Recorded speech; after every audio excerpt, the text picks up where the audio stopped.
sus proyectos, sus realizaciones. Es lo que va marcando prácticamente el sentido mismo de nuestra existencia. Cuando uno presenta a alguien, tiende a decir, el doctor fulano de tal, sí, o el abogado mengano, o digo, es como una tendencia creciente a presentar a la gente a través de lo que hace, ¿sí o no? Sí.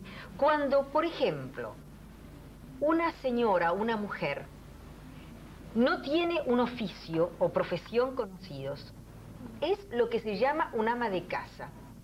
¿Cómo se siente en un mundo donde a su marido, a su compañero, a sus hijos, a sus amigos, a sus amigas, se los presenta acompañándoles por él es tal cosa? ¿Cómo se siente en general? Creo que por lo menos en nuestra cultura, en nuestra civilización, se siente bastante mal, porque las tareas de ama de casa, si bien en otras épocas fueron valoradas, en este momento es como que no aportan, digamos, un estatus valorable o muy valorable para la mujer. Si bien son muy importantes, y si no hubiera de repente una mujer que, aunque no haga todas las tareas, por lo menos dirija a alguien que las haga y programe alguna cosa, no podrían de repente los demás y ella misma ejercitar las cosas que quieran ejercitar fuera de la casa, ¿no? Esa infraestructura es muy necesaria, pero de alguna manera es como poco vista, poco notada. Entonces, la mujer que solo hace eso, que frente a un expediente o algo tiene que llenar, pone profesión labores, por ejemplo, se siente muy mal, ¿no? Cuando hago esta pregunta es porque tú hiciste, entre otras cosas, y está en el libro también Orientación Vocacional, un análisis llamado Una Segunda Oportunidad. Y digo esto porque la gente que nos está escuchando, cuando escuchó hablar de orientación vocacional, pensó, como decíamos al comienzo, de pronto es para mis chicos. ¿Existen segundas oportunidades en América Latina, Uruguay, para una mujer de 40, 50 años o más, que de pronto se encuentra con sus chicos criados, con su familia hecha, con su casa tan limpia, con todos los objetos en el lugar, con todas las telenovelas vistas, con todas las historias más o menos conocidas? ¿Hay segundas oportunidades? Bueno, todo dependerá un poco de la situación económica y social de esa persona y también del empuje que tenga para promoverse esa segunda oportunidad. A algunos les es más difícil, a otros les es más fácil, dada su ubicación, su lucidez, sus ganas de luchar, pero lo cierto es que vemos muchas mujeres que consultan porque buscan esa segunda oportunidad y fundamentalmente consultan a otra mujer, ¿no? En mi caso me ha ocurrido que muchas mujeres de esa edad me consultan buscando un poco ese apoyo, ese respaldo, ese modelo de identificación con otra mujer que, como una buena mamá, de alguna manera les dé el permiso para salir de la casa, para empezar a hacer lo que tal vez quisieron hacer y nunca se animaron. ¿Cómo es lo del permiso? Bueno, lo del permiso es que tal vez algunas mujeres de nuestra generación o anteriores, nosotras creo que nos tocó una época un poco más permisiva, sentían como muy difícil el salir hacia afuera. Ese era un lugar para el hombre y el lugar para la mujer era más adentro de la casa. Y a veces necesitan que otra mujer les diga, no, podés hacerlo, podés salir. No un hombre, no Elizalde. Un psicoterapeuta hombre es distinto. Es un poco distinto. También pueden consultar a un hombre, pero a veces buscan un poco esa identificación, esa figura en el espejo, de otra mujer que ellas consideran profesional, que ha podido realizarse en ese ámbito, que les dé ese modelo, les dé esa imagen, ese empuje, que no lo encontraron de repente en su madre, que tal vez se dedicó a las tareas más domésticas y a quienes tal vez sienten que traicionan si se largan a otro modelo. Pero hay además una cosa, y me interesaría la opinión de un psicoterapeuta, bueno, además de un hombre, ¿verdad? Porque fíjate qué casualidad, yo estaba comentando hace un rato, y seguramente mucha de la gente que nos está mirando lo siente igual, que la nuestra es una generación sándwich. Porque nuestras madres, por más apertura, eran otros momentos, era otro mundo. Vivían otra cosa, ¿verdad? Entonces, la actitud hacia nosotros era de un modo. Pero nuestros hijos son radicalmente distintos a nosotros en muchas cosas, ¿o me equivoco? Entonces, sobre todo las mujeres de esta generación, es muy difícil, ¿no? Claro, es muy difícil, digamos, toda la dinámica familiar a la que estamos asistiendo y donde generalmente tratamos de poder acercarnos a comprender la dinámica actual de la familia. Y generalmente vamos corriendo detrás. Es muy difícil porque estamos además implicados. También nosotros tenemos nuestras familias, estamos viviendo las vicisitudes de un aceleramiento al finalizar el siglo, digamos, que nos sorprende con una cantidad de cambios muy vertiginosos y para lo cual a veces no podemos generar representaciones suficientes como para ubicarnos. Entonces nos cuesta también ayudar a otros a ubicarse. Tú le mencionabas a ella recién respecto de las consultas de este tipo de señoras que consultan a la edad media de la vida. A veces la consulta es, digamos, el punto de partida, mejor dicho, es la consulta por el hijo, pero a medida que uno le ofrece un espacio donde, bueno, entre a circular el tema desde una perspectiva más global de la que habitualmente se tenía respecto de lo que era una orientación vocacional, nos encontramos con que, bueno, con que toda la familia de alguna manera está en crisis en torno al tema de qué es lo que va a hacer el chico o la chica. Y yo agregaría más. El fin de semana estábamos con algunas colegas argentinas, algunas de ellas que intervinieron en esta obra, y comenzaban a integrar dentro de las consultas a la tercera generación. Vale decir, hasta qué punto los abuelos tenían incidencia sobre las vicisitudes que se estaban dando en los jóvenes, vicisitudes de los que ellos mismos a veces no tenían una clara idea de lo que estaba pasando, hasta qué punto sus vidas estaban siendo marcadas por ciertos anhelos a los que sus padres o tal vez sus abuelos hubieron de renunciar, y que en esta tercera generación se volvía a hacer la apuesta, y entonces se carga sobre el chico a veces una serie de expectativas, de ansiedades, que hacen muy difícil la toma de decisión, ¿no?, para un chico, puesto que no solo se compromete a sí mismo, sino que muchas veces viene como a comprometer a todo el núcleo familiar. A ver si te entendí bien, porque esto significa que esa tercera generación, que los abuelos, que muchas veces viven cerca o con nosotros, ¿verdad?, inciden con sus frustraciones, con sus indecisiones, con sus deseos sobre los chicos. Claro. ¿Sobre sus nietos? Sí, sin lugar a dudas. Y sí incidieron en sus propios hijos, y por tanto a veces ya, aunque no estén presentes, digamos, aunque no estén vivos, lo cierto es que van a incidir sobre este adolescente que se enfrenta con la tarea de ubicarse en una situación social difícil, como es la de nuestros países, donde son pocas las oportunidades y sobre todo donde la información es muy mala. Y esto importa plantearlo en un medio de comunicación. Creo que en lo que hace a la tarea de la orientación vocacional de los jóvenes es mucho lo que los medios de comunicación pueden hacer, y debería ser una tarea compartida justamente, puesto que nos encontramos habitualmente con que los jóvenes no solo no tienen acceso a ninguna información escrita más o menos sistemática, sino que cuando van a los centros de estudios de la enseñanza técnica o de la enseñanza universitaria se encuentran con que no hay lugares para recibirlos, donde es muy difícil hacer una pregunta siquiera. ¿Por qué eligen los muchachos uruguayos una carrera, una vocación, un destino? ¿Por vocación, por desinformación, por inseguridad, por influencia familiar, por necesidad? Digamos que todas estas cosas inciden. A veces por eligen, todos, ¿no? Claro, a veces más que elegir son elegidos. ¿Cómo es esto? A ver. Claro, en el sentido de que cuando estamos pensando este tema, decimos no solamente es un problema que se pueda reducir a observarlo en el chico, hay que observar la familia, pero después daríamos un paso más y diríamos no podemos dejar de observar el contexto social donde ese chico va a elegir, porque si ese chico tiene que elegir en una comunidad donde ciertos roles ocupacionales no existen, seguramente sus posibilidades de elección van a estar reducidas. Y si pertenece a determinada clase social, va a tener algunas oportunidades y otras no. Es decir, que hay una articulación en esto de lo individual y lo social. ¿Esto significa que eligen los que tienen posibilidades económicas? No necesariamente. Es decir, alguien con dificultades económicas puede elegir. Puede elegir en la medida en que pueda generar un proyecto, porque no es una elección única, ¿verdad? El proceso de orientación vocacional de una persona se inicia probablemente en los sueños de sus padres, en los anhelos que toda progenitura tiene. Digamos, es como inherente, yo diría, el deseo de tener un hijo, el que, bueno, que el hijo realice o pueda tener una vida quizás más feliz o más plena que la de sus propios padres. Siempre en nuestra vida, de alguna manera, digamos, apostamos a que sea más plena. Y bueno, a través de nuestros hijos lo buscamos. De forma tal de que desde chico uno oye que se le pregunta qué vas a hacer cuando seas grande, y naturalmente esto empieza a generar fantasías en el niño de que, y a medida que va contactando con distintas personas significativas de su ambiente, el maestro, el médico, el dentista, bueno, va pensando cómo sería él jugando esos roles.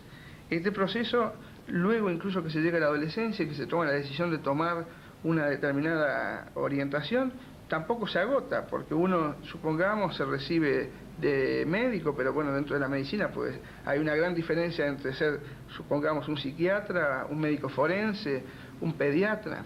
Es decir, se sigue eligiendo. Dentro de la pediatría uno podría decir, bueno, aún van a elegir probablemente una especialización, se dedicarán más al intensivismo, a dedicarse a determinadas afecciones hematológicas. Digamos, siempre la persona sigue su proceso, yo diría, y concluye con su vida, ¿no? Ese proceso de elección. Vamos a reencontrarnos dentro de algunos instantes, pero me parece interesante saber, aquí en Uruguay, ¿cuántos chicos, si es que hay una porcentualización, por ahí a los jóvenes, ¿no? Hoy puede decirse que eligen con conocimiento de causa. ¿Y cuántos chicos podemos decir que eligen con libertad verdadera? Seguimos en algunos instantes con ustedes aquí en Hoy por Hoy, con Juan Elizalde y Ana María Rodríguez de Costa, psicoterapeutas que han sido parte del grupo que ha escrito este libro, Orientación Vocacional Espacio. Nos quedan muy poquitos minutos, el tiempo se va muy rápidamente. Estábamos hablando del tiempo, de las vocaciones, de la posibilidad de elegir. ¿Qué pasa con usted cuando no puede hacer lo que quiere?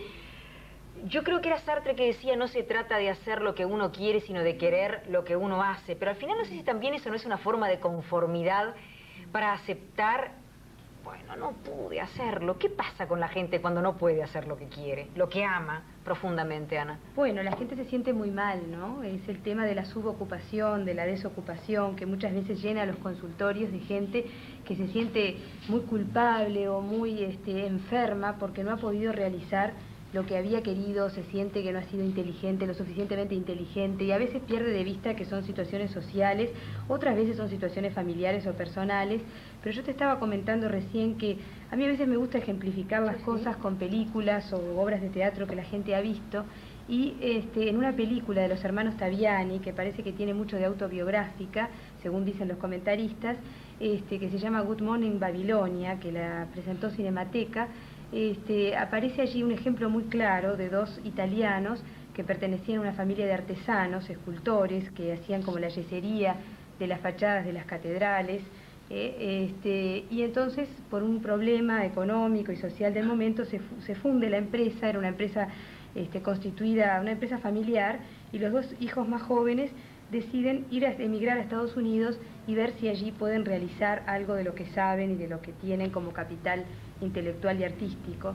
Y de casualidad llegan a Hollywood, los principios de la era del cine, y bueno, allí hacen distintos trabajos de utileros, ayudantes, todo tipo de cosas, y se van deprimiendo cada vez más, y la película lo muestra muy bien, cómo van cada vez bajando más sus expectativas, sus deseos, sus ganas de vivir, en la medida en que se van desilusionando, que no son reconocidos, no son valorados. Esto muestra la importancia del trabajo para la gente, cómo siente que a través de su trabajo se la valora, se la reconoce, y bueno, se van deprimiendo mucho hasta que un buen día uno de los hermanos, que aparentemente era como más impulsivo que el otro, le plantea, ¿por qué no hacemos un elefante? Porque el director de esta película que se estaba filmando, que justamente era sobre Babilonia, quería que se construyera un gran elefante como símbolo de la época, no sé, y no le daban con la tecla a los otros artesanos que lo querían construir. Entonces ellos, como un desafío personal, en un ranchito que tenían apartado, en una cabañita así, deciden hacer ese elefante como una especie de juego, y lo hacen, y una persona lo ve y lo fotografía, y se lo lleva a este director, y el director queda encantado con la belleza de ese elefante, y decide llamar a estos simples utileros, que eran así como unos pobres desgraciados, sí, para que construyan un elefante igual para presentar en su película, y a partir de ahí empiezan a cobrar valor y se van recuperando, van saliendo de esa depresión, y a través del trabajo que pueden ir realizando se encuentran nuevamente consigo mismos, que ya casi se habían perdido, ¿no? En esa situación de migración, de otro idioma, de desconocimiento, pero son reconocidos a través de su hacer, de su quehacer, y de ahí empiezan a recuperar salud.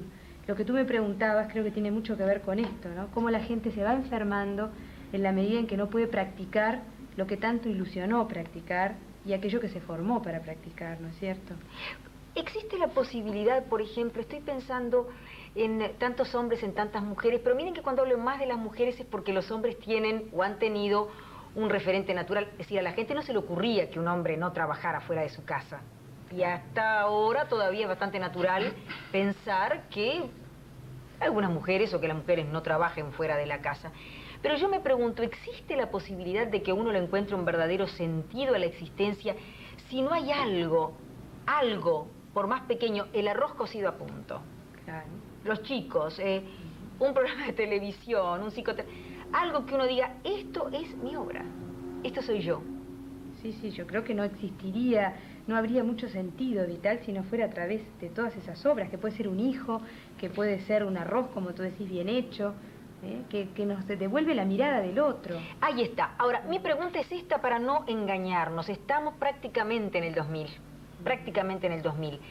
En este mundo en el que vivimos, para nosotros, para nuestros chicos, ¿es posible ser, en este mundo de los medios de comunicación, que a uno permanentemente le están diciendo cosas y vendiendo cosas y ofertando cosas, ¿es posible ya ser dentro de un enclave muy acotado, muy familiar, o es cada vez más imperioso ser en función de las cosas, de los objetos, de los haceres de uno?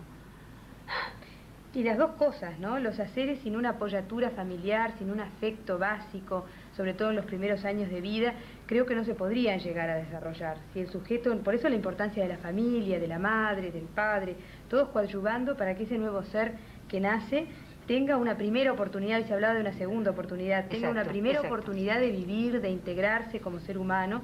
Esa apoyatura familiar es básica y es muy importante. El principio es ser para los papás, ser para la mirada de la mamá, ser para el abuelo, y después es ser para los demás, para la sociedad, ser útil a otros, salir de ese entorno familiar y brindarse hacia afuera. Y muchas veces a los chicos en este momento hay que hablarles de valores de servicio, de entrega, que a veces los tienen un poco resignados, ¿no? Y como tú decías hoy, bueno, apuestan exclusivamente a lo económico por la angustia que vivimos en este momento, ¿no? Y a veces olvidan que lo económico, pero sin un deseo o unas ganas de servir, de ser para alguien, no sustenta la vida, ¿no? Simone de Beauvoir decía que, lo decía hace mucho tiempo, ¿no? Pero y además lo decía en Francia, que no es lo mismo que decirlo en la América Latina. Decía, pero ¿por qué se apuran cuando un chico demora la decisión? Mi pregunta es si en la América Latina, si en el Uruguay, si en un país que no tiene las mismas oportunidades que puede tener hoy España o Alemania o Japón o los Estados Unidos, el tiempo puede pasar para los muchachos sin que definan una vocación o un trabajo.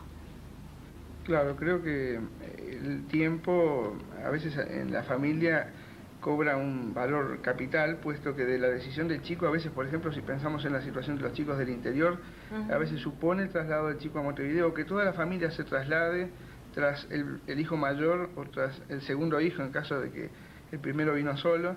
Es decir, siempre hay una cuestión de tiempo que está ligado también a lo económico y que está de alguna manera compeliendo al chico a apresurarse cuando a veces no está maduro para tomar la decisión. La apuesta nuestra no es a que en esto se procure que el chico tenga, lo que decía un autor, la posibilidad de tomar una decisión sabia, sino que, bueno, que sabiamente se plantee el problema. Esto no tiene soluciones mágicas. Tú planteabas hoy, ¿cuántos chicos eligen con verdadera conciencia y la información de cuál es el contexto en el que se van a insertar? Yo trataba de pensar estadísticas o investigaciones estadísticas no tengo, pero de la impresión clínica uno realmente plantearía que más del 80% de los chicos tiene una información muy acotada, yo diría distorsionada y prejuiciosa de lo que son las posibilidades que tienen, ¿no? Entonces hay mucho para hacer en este sentido y esto hace a la prevención de salud, digamos, ¿no? Puesto que en la medida en que no pongamos en las carreteras avisos de que, bueno, por acá hay una curva peligrosa o que acá hay un precipicio, somos cómplices de los accidentes que habitualmente vemos cuando vemos el índice de su ocupación o desempleo profesional, cuando vemos el porcentaje de emigración de jóvenes que tenemos. Es decir, todos somos responsables de no señalizar los caminos, ¿no? Esa es una imagen que me parece suficientemente clara de lo que tendría que ser la información, que a veces el tema está en que se prefiere ocultar, digamos, la cabeza ante una realidad dolorosa, o el país mismo le cuesta decirse y decirle a los jóvenes, cuál es la realidad hoy por hoy, tomando el título del programa, la situación de los médicos, la situación de los carpinteros, la situación de los psicólogos. Esto no sería demasiado difícil hacerlo si hubiera una voluntad. Hay algunos esfuerzos aislados. 4 asociaciones profesionales el año pasado le pidieron a equipos consultores que hiciera un relevamiento del nivel de ingreso, del nivel de empleo de esos grupos profesionales, y esos serían datos básicos para un chico tomar una decisión con conocimiento de causa. Si quiere agarrar por un camino que está con muchas dificultades, que lo sepa. Si una carrera se le dice demora 3 años, pero lleva 10 años realizarlo, eso lo tiene que saber previamente, ¿no? Señores, se nos terminó el tiempo. Yo les agradezco mucho, Ana María, Juan Elizalde, que nos hayan acompañado esta noche en Hoy por Hoy. El programa recomienda este libro, Orientación Vocacional, espacio de reflexión, confrontación y creación, resultado del esfuerzo conjunto de profesionales uruguayos y argentinos. El tiempo es tan breve que no nos dio para esa obra de justicia que significa nombrarlos a todos. El libro es una forma de aproximación al tema. Tomamos el compromiso que tú nos planteabas, Juan, y les anunciamos desde ya que el próximo viernes, en este Hoy por Hoy, casi seguramente el viernes, va a estar planteado el tema de los médicos, porque el Sindicato Médico del Uruguay acaba de sacar un informe en el cual se plantea, entre otras cosas, este tema que tú decías. Entonces, bueno, como ustedes citan aquí estable, si uno no hace trabajar el tiempo para uno, el tiempo que de cualquier modo trabaja contra nosotros. Gracias por esta luz roja que han colocado esta noche, el mayor de los éxitos con esta orientación vocacional, que es un tema de todos. Los vamos a tener otra noche aquí en Hoy por Hoy. Con ustedes seguimos. Lech Walesa, primer lugar ayer en la primera ronda de las elecciones polacas, en algunos instantes con Romeo Pérez. Walesa, pero además este otro señor, Stanislaw, hay que